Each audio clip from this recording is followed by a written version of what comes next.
काल परवा तुम्ही ऐकलं असेल, शरद पवार चटकन बोलून गेले की मूळचे पवार आणि बाहेरचे पवार. ज्या पवारांना स्त्रियांचं सशक्तीकरण केलं म्हणून सगळ्या माध्यमातल्या पत्रकारांनी गेली 30-35 वर्ष टिमकी वाजवले, ते मूळचे पवार आणि बाहेरचे पवार म्हणतात. यापेक्षा अपशब्दसुद्धा चांगला असतो.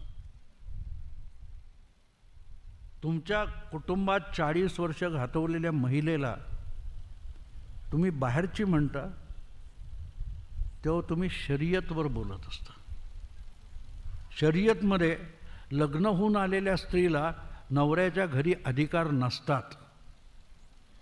तिचे अधिकार तिच्या बापाच्या घरी असतात. ती भाषा बोलली गेली. हे जर एकाही संपादकाच्या डोक्यात शिरलं नसेल तर मला ती पत्रकारिता केविलवाणी वाटते, निर्बुद्ध वाटते.